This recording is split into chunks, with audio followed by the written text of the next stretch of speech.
So I know I am not the first to bring up the Nara Smith-Meghan Markle comparison, but I have been talking about it on Twitter for a while. So I wanted to make a video about it because the Oneswa situation just kind of spiraled. And I think it's another interesting layer in how the Black community treats biracial women, and particularly with Nara and Meghan, biracial women who quote unquote stay in their lane and identify as biracial, but who also primarily date and marry white men. I'm seeing, and this is what made me make the video, a lot of my Twitter mutuals had an absolute meltdown over the Oneswa controversy, and it made me realize just how many of them were still male identified. Some of you have internalized the anger that you feel towards Black men and you direct it at other Black women. I think the best case example of this is going to be Chrissy and Exoticals United. Chrissy,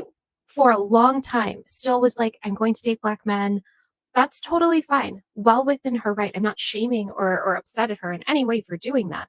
But when you include that group of men in your dating pool, and especially for us as Black women, and I'm going to say especially for dark-skinned Black women, it's clear that you internalize the perspectives of that man. And so was the competitive feeling, the competitive nature that dating Black men puts on light-skinned and dark-skinned Black women, did that have something to do with why Chrissy could not decenter men in that specific way?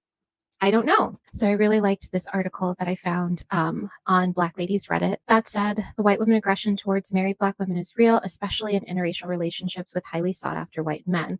And I think that's also really true. All of the hate that Meghan Markle gets is really kind of unhinged and a little psychotic in the way that they follow her name around to any single place where it is mentioned. So I did some research for this video, and there was a fire in one of the, I believe, kind of like their projects, like a subsidized housing tower, like an apartment building tower. It caught fire. There were a lot of there were casualties. It was devastating for the women involved. And the women who were part of that community would gather at a local like a community kitchen to feed their families because that was the easiest way for them to cook and still care for their children. Meghan Markle was a part of a project that created a cookbook based off of all of those recipes. Here she is with the women. I'm assuming those are copies of the cookbooks. The community kitchen, founded by and for survivors of the Grenfell Tower fire, was forced to delete its Instagram account and make its Facebook account private after being overwhelmed by abuse after making posts thanking Meghan, the Duchess of Sussex, for contacting them on the 5-year anniversary of the tragedy. The unhingement is real. This is literally a charity group started by women whose homes burned, and people who have this unhinged hatred of Meghan Markle go to these places, and now they had to private their account. So you can't say that the hate that is directed at especially these biracial women isn't real. With Nara Smith, first it was, oh, she's a trad wife Mormon. Well, actually, she's been a model since she was 14. In the other posts that aren't food posts, you can see her husband, whose name is like Lucky Blue. Oh my gosh. You can see her husband helping out with them. I haven't been to her page. I've just seen the screenshots, but I've seen the screenshots of him helping. So it's not even like she's being performative trad wife. You just saw a woman cooking in really nice gowns and started calling her a trad wife. Together is a cookbook, but it's also the story of a West London community who gathered together in a kitchen and discovered the healing power of sharing. Cooking for me is everything. I love to see people gathering on my table. I love to cook. I love to feed people. So imagine bullying a community organization for women who lost their homes in a fire because you don't like that they thanked a woman who helped them in a charitable effort. As crazy as that is how crazy some of you Black women sound over some of the things that I was seeing you say about Nara Smith. And then there was like this backpedaling because after it was trad wife, then it was, oh, well, she's a model and she's promoting negative. Like there was always a shifting goalpost with the new information that people could find out about her life. And it always went back to she's a terrible person.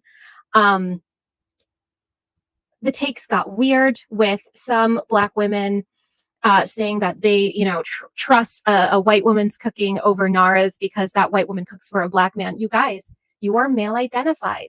And I know that the woman who said that isn't a part of, quote unquote, our side. She's probably not on any Black women empowerment spaces, right? But all of my followers are, my mutuals were, and you guys were delighting in her downfall.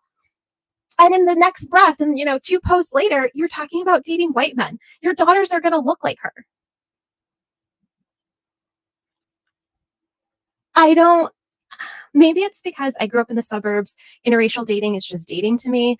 I grew up with, it was me and a biracial girl. We were the only Black girls for miles. And that was quite often the pairing, just me and a biracial girl. So like, and I've had biracial friends who identified just as biracial. And I've had biracial friends who solely identified as Black. Some of you are still carrying the insults and the anger from the way that Black men see them into your own relationships with them, and now into your parasocial relationships with them. I could at least understand if the dislike that so many of you seem to have for Nara or Megan or other biracial women was just across the board. But some of you will vehemently hate Nara and Megan and take up for Lotto. Why is that? Have you interrogated that about yourself, especially if you're on this side of the internet and you're in Black women empowerment spaces? And I use that as a blanket term. That's all of us. That's all of the Black women who are trying to figure stuff out. Some of you clearly have an issue with biracial women who are more comfortable in white spaces than in Black ones. And you're much more willing to hate on biracial women who are largely unproblematic and have never actually said negative things about you or your phenotype. But you will then, after hating on those women, defend women who actively hate on you and your phenotype. You feel more aligned with these women who are hood and ghetto culture adjacent than you do with women who are living the life as women of color that you say that you want. Really journal as to where that comes from. I'm telling you right now, I think it comes from a place of male identification.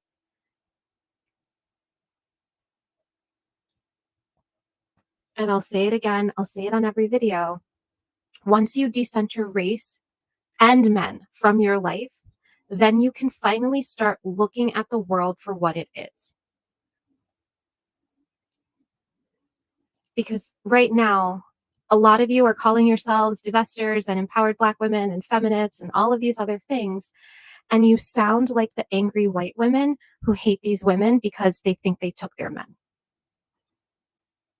You can't simultaneously celebrate kicking biracial and multiracial women out of the group and then be upset at multiracial and biracial women who never even considered themselves as part of the group. That's kind of Blackistani logic and thinking. Some of you only throw them into the group to try to throw them back out of the group. And you do that by defaulting to, well, that's how white people would see them. But in other places, you would say that that logic and that train of thinking, that type of thinking means that you're white identified. So when it comes to trying to take biracial people down a peg, you can center white perspectives. Oh, well, white people think you're so-and-so. But when somebody else centers, quote unquote, white perspectives by saying, hey, we don't really have a good community reputation, suddenly centering white people is the most horrendous thing you can do. There are deep issues with how we see ourselves, how we see the community, and they're not changing. They're not changing in these Black women empowerment spaces. They're not changing in the pro-Black spaces and the social justice spaces. We are lying to ourselves about so much of what our actions say. And I saw that a lot with the coverage of Nara and seeing what you guys were saying about her on Twitter. Definitely something to think about. Thanks for listening.